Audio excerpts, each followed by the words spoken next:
ഇയാളെ എത്രയും പെട്ടെന്ന് ഒരു നല്ലൊരു മെഡിക്കൽ ടീമിനെ കാണിച്ചിട്ട് ഇയാൾക്ക് നല്ല കൗൺസിലിങ്ങിന്റെ ആവശ്യമുണ്ട്.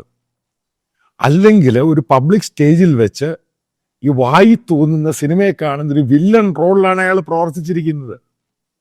അയാളുടെ ധാരണ ഈ പൊതുപ്രവർത്തനം എന്ന് പറയുന്നത്, പൊളിറ്റിക്സ് എന്ന് പറയുന്നത്, MP MLA എന്നൊക്കെ പറയുന്നത് ഇതേപോലെയുള്ള തരികിടയാണ് അയാളുടെ ധാരണ. അതൊന്നുമല്ല.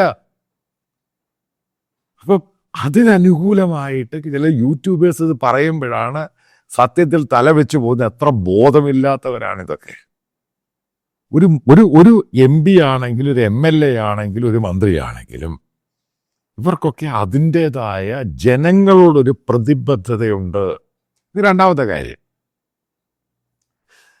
വേറെ സ്ത്രീ എന്ന് പറയുന്നു, അവർക്ക് കരിവന്നൂർ ബാങ്കിലിട്ട പണം തിരികെ കിട്ടാൻ എന്താണ് ഒരു വഴി?